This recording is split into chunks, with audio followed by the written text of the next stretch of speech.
Très chers téléspectateurs de Canal Éducation, c'est un plaisir de vous retrouver comme chaque semaine. Bienvenue dans le round-up de l'actualité éducative. C'est parti pour le sommaire. Célébration de la journée mondiale de l'enseignant. Les soldats de la CREI ont été honorés et distingués. La cérémonie de distinction s'est tenue en présence des ministres de l'Éducation, de la formation professionnelle et de l'enseignement supérieur. Toujours au sommaire de cette édition, c'est dorénavant officiel, l'anglais a été introduit au préscolaire et à l'élémentaire. L'initiative a été lancée par le ministre de l'Éducation nationale, M. Moustapha Mamba Guirassi. La mission de la Banque mondiale a visité le lycée Nations Armées pour la qualité et l'équité, l'INAC de Sédhiou. C'était en présence des autorités du ministère de l'Éducation nationale. Comme chaque semaine, le round-up de la toile mettra un terme à cette édition. C'était tout pour les titres. Le développement, c'est tout de suite. Valoriser la voix des enseignants pour un nouveau contrat social pour l'éducation, c'est le thème de la journée mondiale de l'enseignant. Célébrée chaque année le 5 octobre, l'édition 2024 s'est tenue à Diamniadio. La cérémonie de distinction des soldats de la CREI a eu lieu en présence des ministres de l'Éducation nationale, de la formation professionnelle et de l'enseignement supérieur. C'est un compte rendu signé Badesek. La profession enseignante à l'honneur. Ils sont une trentaine de récipiendaires du préscolaire à l'université, chantés et décorés pour leur apport multiforme à la formation des ressources humaines du Sénégal. Chers enseignants, chers récipiendaires, permettez-moi de vous adresser mes plus sincères félicitations et ma profonde gratitude. Votre engagement au service de la transmission du savoir, de la formation des compétences et de l'éducation citoyenne constitue le socle de notre ambition nationale, notamment dans le cadre de l'agenda de transformation nationale Sénégal Vision 2050.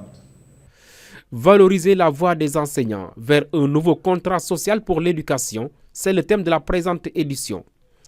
Elle a été un moment d'échange et de partage, mais aussi d'introspection et de plaidoyer pour la valorisation de la fonction enseignante.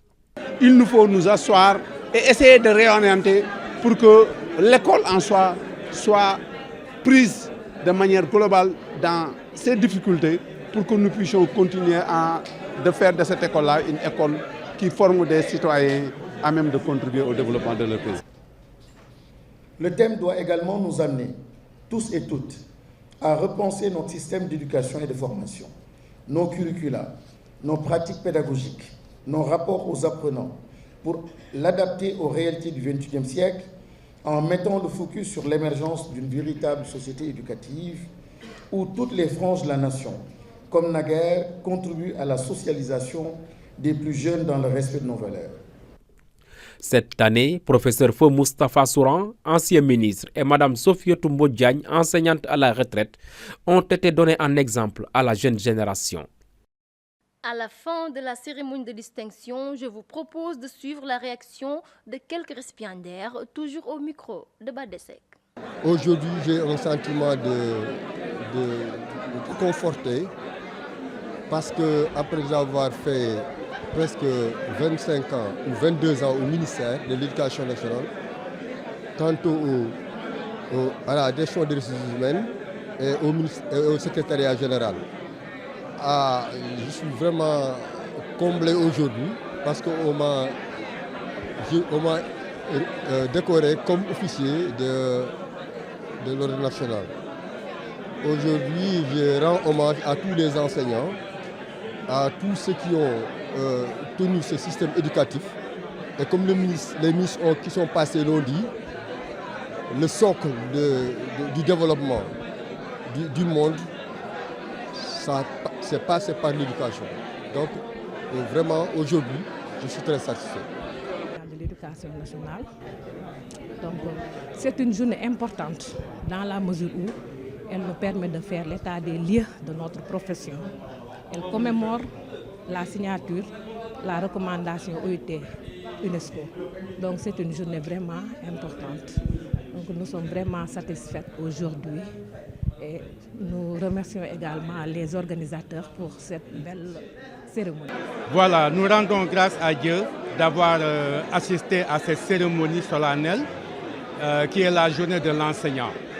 Alors c'est une journée quand même qui matérialise tant d'années de service au niveau du ministère de l'Éducation nationale et au niveau de la fonction publique du Sénégal. Donc c'est l'occasion de fêter l'enseignant. L'enseignant qui est au cœur de l'éducation. L'enseignant qui se charge de former des enfants.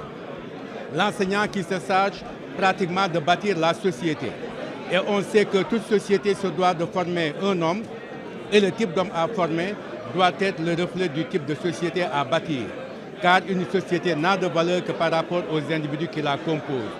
Donc, l'enseignant se fixe deux objectifs, l'avenir de la société, mais l'avenir également de l'enfant. Nous remercions le président de la République, son premier ministre, et surtout également le ministre de l'Éducation nationale, le ministre de l'Enseignement professionnel et le ministre de l'Enseignement supérieur, d'avoir aujourd'hui présidé cette cérémonie qui est très importante et cette cérémonie qui est dédiée aux enseignants.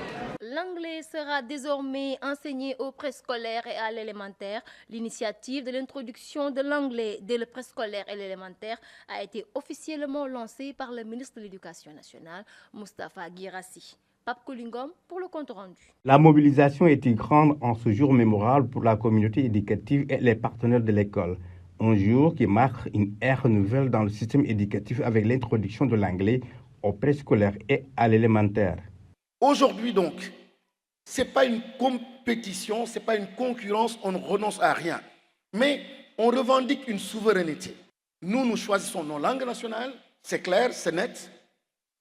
Mais à côté du français, nous voulons aussi l'introduction donc de l'anglais au préscolaire. Sur les 3300 dossiers de candidature, 659 ont été sélectionnés sur la base de critères de compétences en anglais. J'invite tout le monde à plus de résilience, plus de soutien à cette vision, qui n'est pas un soutien à un ministre, à des fonctionnaires, mais à une vision d'un État, des enfants, par rapport à un contexte mondial qui l'impose. Nous sommes conscients que ce travail demande un investissement particulier et nous sommes prêts à nous y consacrer pleinement. Que ce soit en approfondissant nos méthodes pédagogiques, en développant nos propres compétences ou en collaborant activement à la mise en œuvre de cette réforme. Le G7 par ma voix vous renforce dans les dynamiques de réforme et les défis du système éducatif tout en vous accompagnant vers une société inclusive efficiente. Afin de réussir cette phase pilote, le ministère de l'Éducation nationale a mis en place un dispositif de suivi et d'accompagnement des enseignants. Un dispositif de formation sera mis en place. Vous serez régulièrement dans des ateliers de formation, dans des séminaires pour des renforcements de capacité. L'introduction de l'anglais au préscolaire et au primaire fait partie des initiatives entreprises par le ministère de l'Éducation nationale visant à bâtir un capital humain compétent capable de participer au développement du pays. Allons maintenant à Sédhiou où une mission de la Banque mondiale conduite par les autorités du ministère de l'Éducation nationale a visité le lycée Nation Armée pour la qualité et l'équité l'INEC de Sédhiou. Objectif, faire l'état des lieux de l'infrastructure et du déroulement des enseignements-apprentissages. À la fin de la visite, la satisfaction reste le sentiment le mieux partagé. Badesek était sur place. Lycée Armée Nation pour la qualité et l'équité de Sédhiou. Une délégation composée des autorités du ministère de l'Éducation nationale et de la Banque mondiale visite l'infrastructure. D'abord, cette séance de présentation pour faire l'état des lieux. Ici, tout semble se dérouler normalement. Au début, même les enfants, certains avaient des soucis, disaient que comment rester ici, mais aujourd'hui même, beaucoup ne veulent plus quitter. Donc veulent rester ici, ils se plaisent bien. Ils se sont tissés des relations entre eux et entre elles. Vraiment, après un mois, alhamdoulilah, ça se passe très bien. Après la présentation du joyau, la délégation a fait un tour dans les différents compartiments de l'établissement. La satisfaction reste le sentiment le mieux partagé. Ça fait plus de 3 ans que le ministère de l'Éducation nationale, avec le partenaire, la Banque mondiale qui nous appuie, a mis en place ce beau projet, ce joyau. L'objectif final, c'était de voir ces élèves-là commencer ces cours qui représentent aujourd'hui l'ensemble des 46 départements que nous avons au Sénégal, mais aussi remercier les professeurs et aussi le commandant d'école et l'inspecteur d'académie qui nous ont accueillis aujourd'hui. Nous sommes vraiment satisfaits et ça montre encore une fois de plus une matérialisation d'une vision, une matérialisation d'une ambition, d'une transformation de notre système éducatif. Ce que nous avons vu et écouté aujourd'hui montre que le LINAC c'est plus qu'une école. L'infrastructure était super, c'est de meilleure qualité de l'école, ce que j'ai vu au Sénégal. Les élèves, ils ont beaucoup d'espoir, très ambitieux et très impressionnants. Les pensionnaires du LINAC ont profité de ce face-à-face pour soulever plusieurs préoccupations d'ordre pédagogique et social. En premier lieu, nous sollicitons l'augmentation du nombre de salles de classe dans l'avenir pour alléger les effectifs et favoriser un enseignement de qualité. Ensuite, afin de garantir un environnement propice à l'apprentissage, particulièrement face aux températures élevées, nous demandons l'installation de climatiseurs et de rideaux dans les salles de classe. Le logement est vraiment fondamental, ça nous tient à cœur. La ville est à 1,5 km de l'établissement et loger là-bas nous sépare des élèves. C'est pourquoi nous lançons ce mot. Vraiment, nous tenons vraiment à cela, que ce projet soit plaidé. Il y a des avancées, mais naturellement, il y a des choses à améliorer. Et nous avons pris bonne note. Tout ça, Inch'Allah, en tout cas, les acteurs identifiés, aussi bien la Banque mondiale que le ministère, des solutions seront apportées de façon diligente.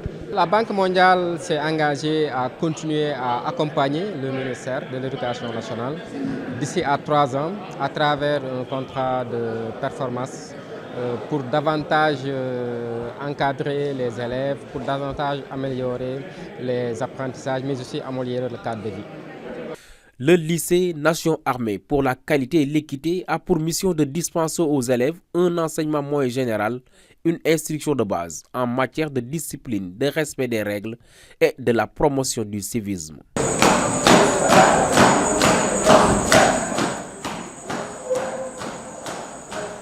Clap de fond pour la Semaine nationale de la petite enfance et de la case des tout-petits. La 18e édition a été placée sous le thème promouvoir l'éducation environnementale de la petite enfance. La cérémonie de clôture a été une occasion pour les acteurs de plaider pour un accompagnement du sous-secteur. Badesek pour le reportage.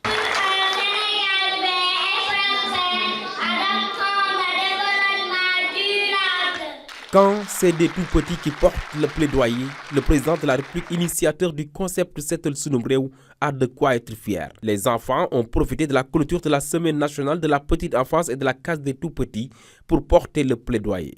Nous voulons, à l'horizon 2050, des citoyens qui n'attendent pas qu'on les appelle à l'assainissement, mais qui se lèvent spontanément pour veiller sur leur environnement.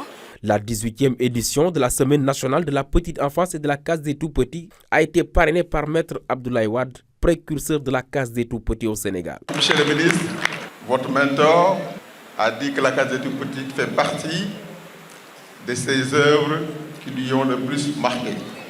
C'était le lieu pour nous et l'occasion pour nous de le féliciter pour sa vision. Parce que sans le capital humain, et qui repose et qui prend racine à partir de la petite enfance, il sera extrêmement difficile de réussir le pari. Les acteurs ont invité les autorités étatiques à davantage accompagner le sous-secteur. Nous appelons également les partenaires d'ici et de la diaspora pour renforcer la prise en charge de la petite enfance. Nous sommes sensibles et le chef de l'État en premier lieu, le gouvernement, sensible à cette question-là de la petite enfance. Et nous sommes certains que nos budgets connaîtront donc une hausse parce que la petite enfance, elle est importante, elle est essentielle. La clôture des activités de la Semaine nationale de la petite enfance et de la case des tout-petits a été une belle occasion pour les autorités de communier avec les tout-petits. Le partage du gâteau marquant la célébration des 20 ans de la case des tout-petits a mis fin à la cérémonie. Parlons maintenant de santé à l'école Noflaye Ndiakhirat de l'IEF de Sangalkam. La phase d'extension 2 de sensibilisation des élèves par leurs pairs contre la maladie des zoonoses a démarré. La division du contrôle médical scolaire en partenariat avec le projet USAID et les parents d'élèves étaient tous au rendez-vous pour assister aux prestations des élèves contre ces maladies. Marietouba. L'école élémentaire Noflaye de Lief de Sangalkam, la cour transformée en scène de spectacle par les élèves. À travers des sketchs, ils sensibilisent sur les maladies infectieuses, communément appelées zoonoses. L'initiative est du Haut Conseil de la Sécurité sanitaire mondiale, One Health, en partenariat avec le ministère de l'Éducation nationale. Le choix de ces thèmes pour l'IF de Sangalkam se justifie car nous sommes dans une zone semi-rurale où les populations cohabitent avec les animaux, notamment les chiens errants, l'élevage des vaches, l'établissement d'écuries, le développement de poulaillers. À cela s'ajoutent les flux incessants des populations entre le Sénégal, la Guinée, le Mali et la Mauritanie. La stratégie de lutte se veut être inclusive et une réponse précoce dans la surveillance de ces zoonoses. L'approche communautaire a permis d'identifier 6 zoonoses comme prioritaires au Sénégal. Presque tous les élèves sont informés sur ça. Et puisque ce sont des élèves, à la maison aussi, ils informent leurs parents sur les maladies zoonoses. Ces sensibilisations-là ont permis, n'est-ce pas, donc d'orienter 28 inspecteurs d'éducation et de la formation sur les zoonoses prioritaires que sont la grippe aviaire rhumatique pathogène, la rage qui concerne le plus les élèves parce que c'est la maladie que l'on trouve dans toutes les régions, donc la tuberculose bovine, Ebola et Marburg, la FVR et l'anthrax. Ces sensibilisations-là ont permis aussi de toucher 281 enseignants et directeurs d'école responsables de CODEC, n'est-ce pas, dont 55 femmes. Les zoonoses sont des maladies dont le pathogène bactérien-virus ou parasite peut être transmis de l'animal aux humains et inversement. Le lancement de la phase d'extension 2 de sensibilisation des élèves par leurs pairs sur les zoonoses prioritaires au Sénégal a vu la participation de plusieurs autorités éducatives, des partenaires de l'éducation, des parents d'élèves, entre autres. Comme chaque semaine, place maintenant au round-up de la toile avec Aminata Cham Soumaré.